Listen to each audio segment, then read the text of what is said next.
অনেক অসাধু ব্যবসায়ী আছে রমজান আসলে নিত্য প্রয়োজনীয় পণ্যের মূল্য বৃদ্ধি করে দেয়।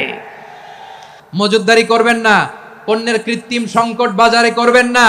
আপনি লাখ টাকা কামায়া ভাবছেন যে রোজাদারদের কষ্ট দিয়ে ধনী হবেন, এমন রোগ আল্লাহ আপনারে দিবে, কোটি টাকা দিয়েও আপনি হাসপাতালের বিল পরিশোধ করার ক্ষমতা আপনার হবে না।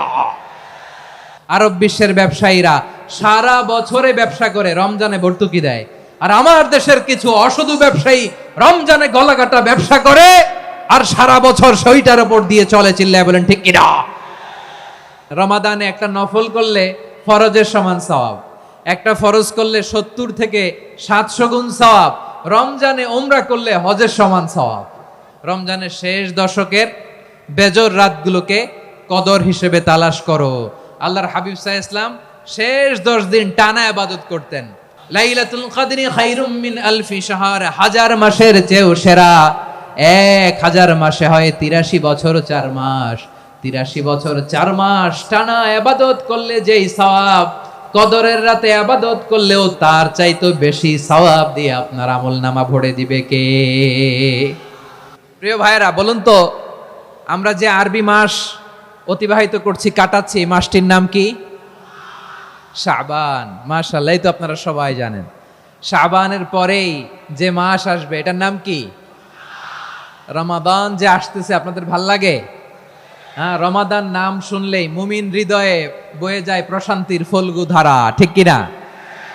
একটা আনন্দ, একটা উচ্ছ্বাস আমাদের হৃদয়ের মধ্যে চলে আসে। রমাদান সাইয়্যিদুশ শুহুর, 12 মাসের মধ্যে সবচাইতে শ্রেষ্ঠতম মাস রমাদান আল মুবারক আসছে।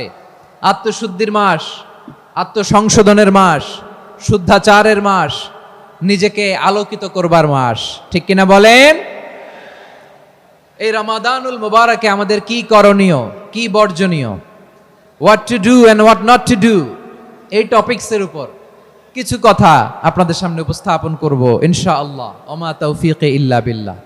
আমার প্রিয় ভাইয়েরা, আমি আমার খুতবার শুরুতে সূরা বাকারার 185 নম্বর আয়াত তেলাওয়াত করেছি, যেখানে আল্লাহ তাআলা কোন মাসে কোরআন আল কারীমকে, মহাবিশ্বের মহাবিশ্বয় কোরআন আল কারীমকে এই পৃথিবীতে নাজিল করেছেন সেটা আমাদেরকে জানিয়েছেন। আল্লাহ তাআলা ইরশাদ করছেন, শাহরু রমাদানাল্লাযী উনজিলা ফীহিল কুরআনু হুদাল লিন্নাস ওয়া বাইনাতিম মিনাল হুদা ওয়াল ফুরকান।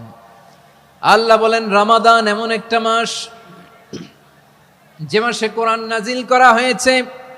আর এই কোরআন হচ্ছে বিশ্ব মানবের জন্য পথ নির্দেশিকা, হেদায়েতের সুস্পষ্ট বর্ণনা এবং সত্য মিথ্যা পৃথক করার আসমানি মানদণ্ড রূপে জামিনে আমাদের জন্য কোরআন নাজিল করেছে কে?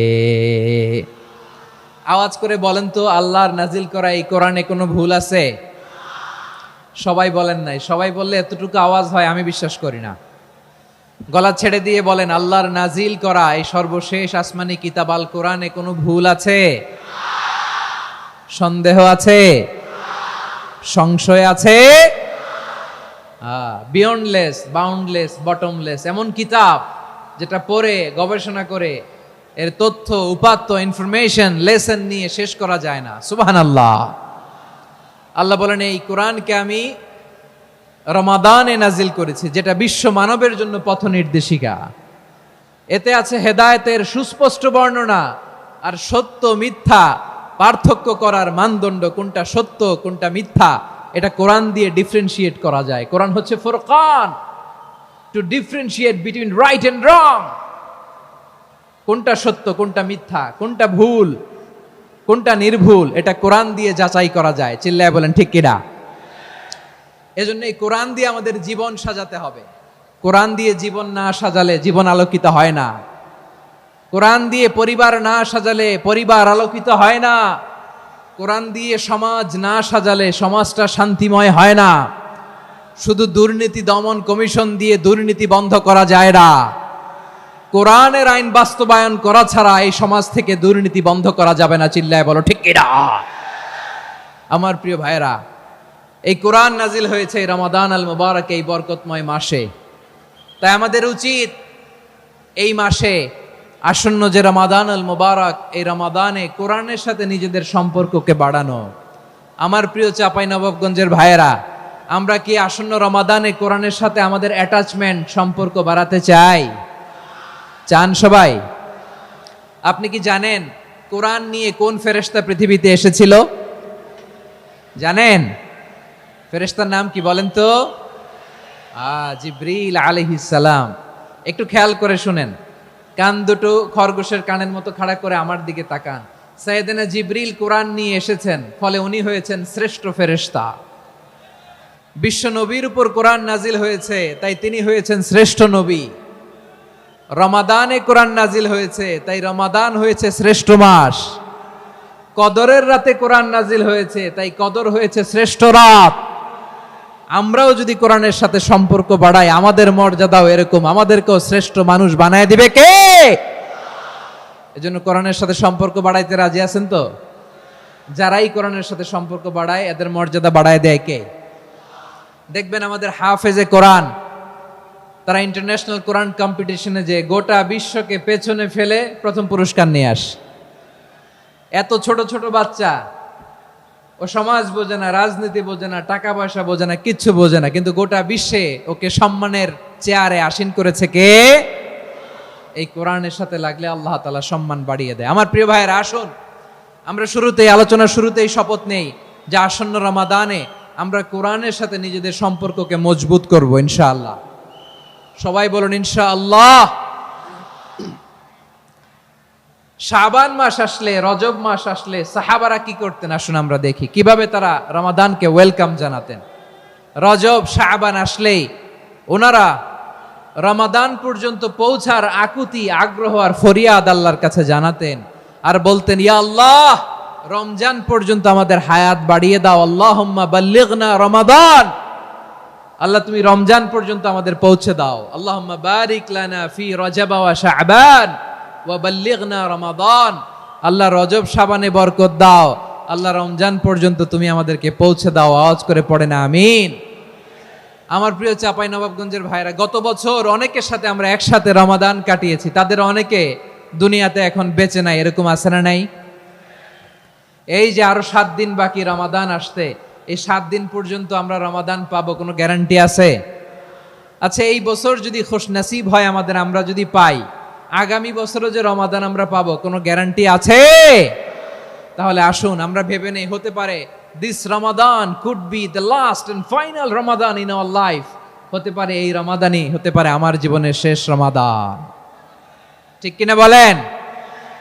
তাই আসুন আমরা আল্লাহর কাছে দোয়া করি, আল্লাহুম্মা বাল্লিগনা রমাদান, আল্লাহ তুমি রমাদান পর্যন্ত আমাদেরকে পৌঁছে দাও। আওয়াজ করে পড়েন আমিন। ইবনু রাজব আল হাম্বলি লাতাইফুল মাআরিফের মধ্যে লিখেছেন, সাহাবারা ওনারা রমাদান কেন্দ্রিক, আমাদের সালফে সালিহিনরা রমাদান কেন্দ্রিক জীবন কাটাতেন।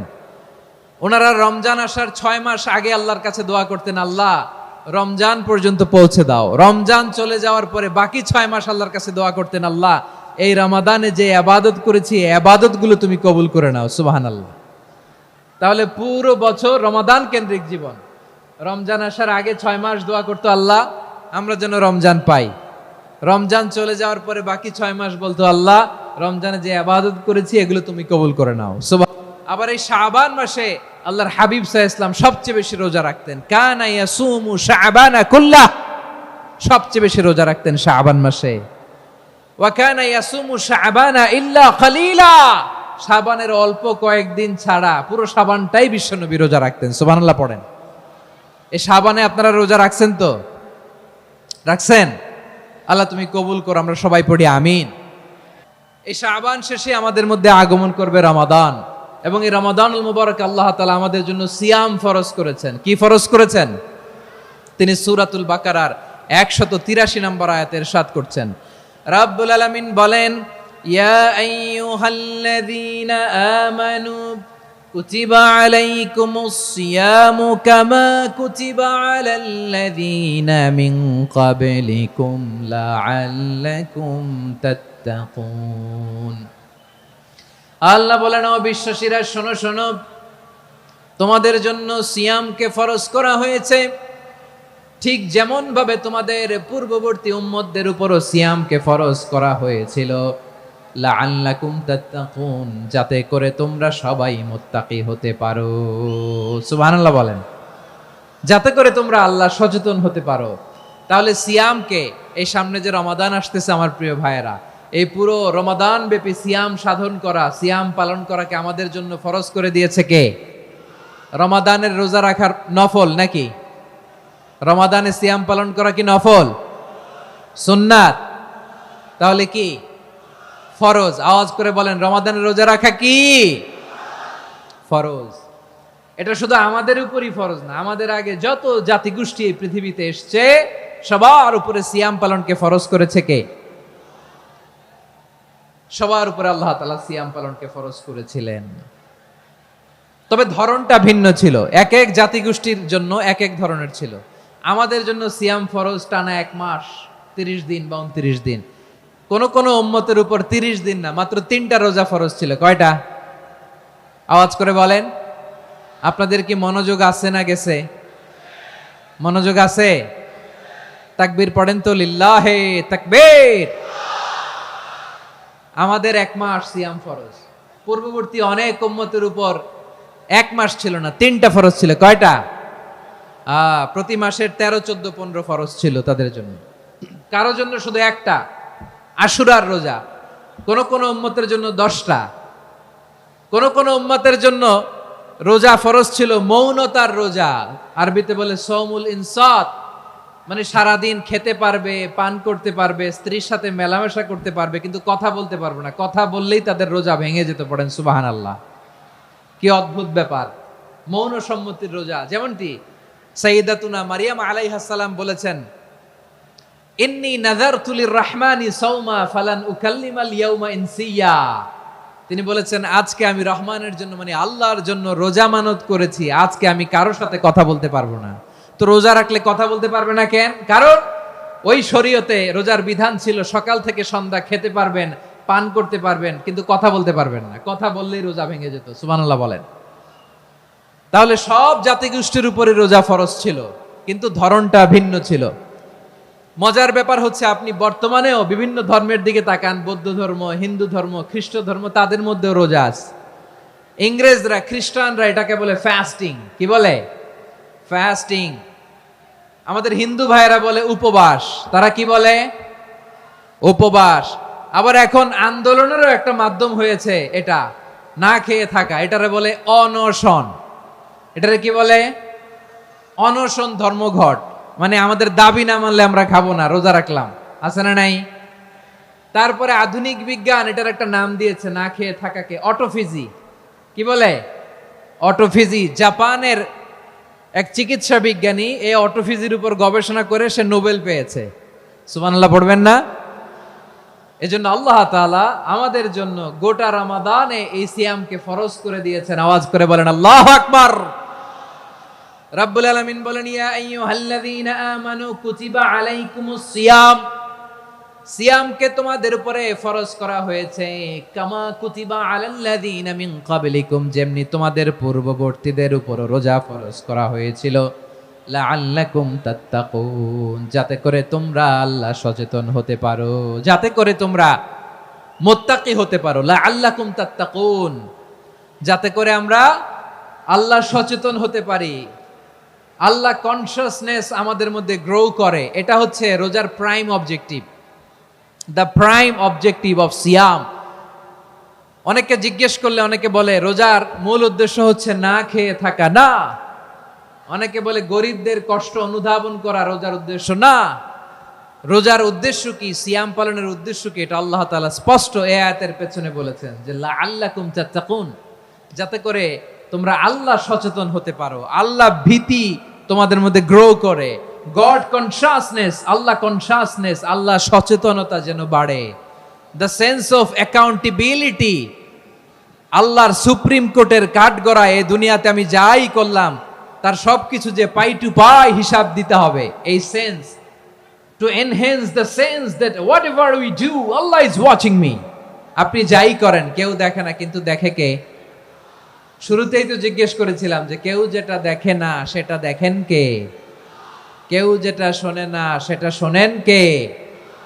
এর নাম হচ্ছে লাআল্লাকুম তাত্তাকুন, যাতে করে তোমরা আল্লাহ সচেতন হতে পারো, আল্লাহ ভীরু হতে পারো। দুনিয়ার কেউ দেখে না, কিন্তু আল্লাহ দেখে। এটাই রোজার মূল শিক্ষা। আমার প্রিয় ভাইরা, আপনি লুকিয়ে লুকিয়ে ঘরের ভেতরে অন্যায় করেছেন, পাপ করেছেন, আপনার বাবা দেখে নাই, মা দেখে নাই, স্ত্রী দেখে নাই, কিন্তু দেখেছে কে? আল্লাহর চোখ ফাঁকি দেয়া যায়? আচ্ছা, বুঝে থাকলে বলেন তো, সিসি ক্যামেরার চোখ ফাঁকি দেয়া যায় কি যায় না? পুলিশের চোখ, র্যাবের চোখ, বিমানবন্দরে কাস্টমস অফিসারের চোখ, কিন্তু আমার আল্লাহর চোখ? সবাই বলেন, আল্লাহর চোখ ফাঁকি দেয়া যায়? এই সেন্সটা নিয়ে আসা নিজের মধ্যে, আমি what ever I do Allah is watching me, যাই করি আল্লাহ দেখে। লাআল্লাকুম তাত্তাকুন। রমাদানের রোজা, ইফতারি, সিয়াম, ইবাদত সব কিছুর মধ্য দিয়ে আপনাকে খেয়াল করতে হবে যে লাআল্লাকুম তাত্তাকুন এই স্ট্যান্ডার্ড এটা অ্যাচিভ হচ্ছে কিনা আমাদের, যাতে করে তোমরা মুত্তাকি হতে পারো, আল্লাহ ভীরু হতে পারো। তাকওয়া, এটা হচ্ছে the essence of Islam. What is তাকওয়া? তাকওয়া মানে কি? তাকওয়ার সংজ্ঞা অনেকে অনেক ভাবে দিয়েছেন। আমি সরাসরি সাহাবাদের কাছ থেকে একটা সংজ্ঞা আপনাদের শোনাচ্ছি।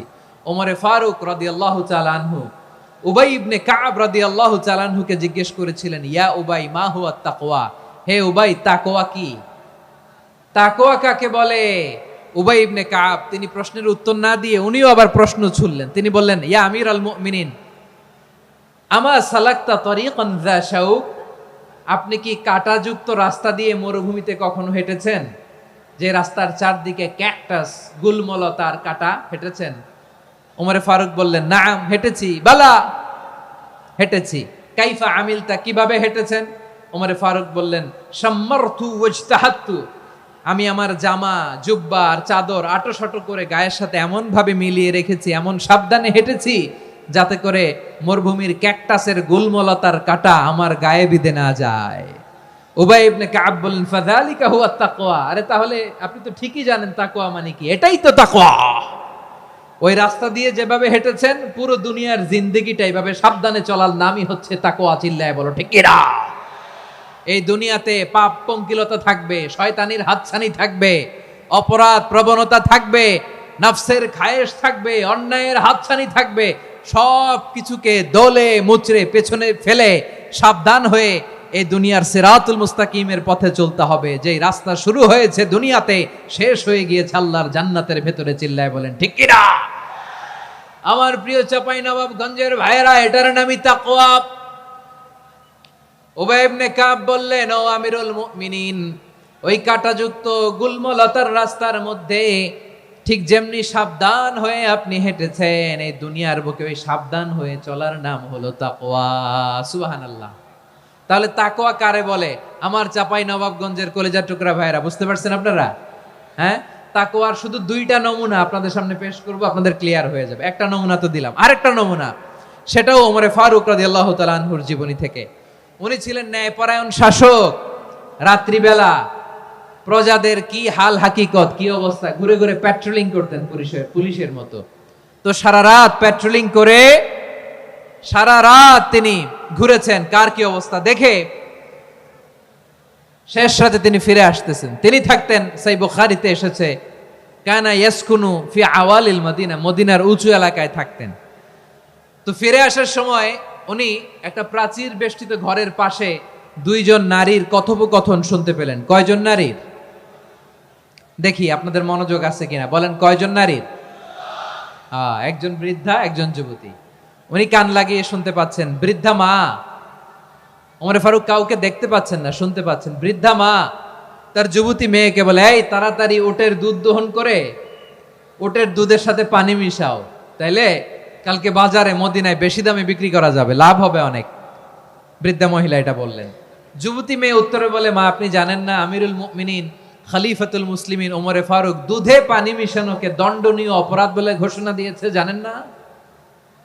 এবার বৃদ্ধা মহিলা বলে, আরে পাগলি, এই ভোর রাতে আমিরুল মুমিনিন ওমরে ফারুক আসবে কোত্থেকে? উনি আসবে কোত্থেকে? ওনার পাইক পেয়াদা সিকিউরিটি আসবে কোত্থেকে? কেউ দেখবে না। আরে কেউ দেখবে না, তাড়াতাড়ি দুধের সাথে পানি মেশাও। এই কথা যখন মা বলেছে, যুবতী মেয়েটা চমৎকার একটা উত্তর দিয়েছে। তিনি বলেছিলেন, ইয়া উম্মি, ও আমার মা, লাউলা রাআ উমর লা রাআ রব্বু আমার, ও আমার প্রিয়তমা মা,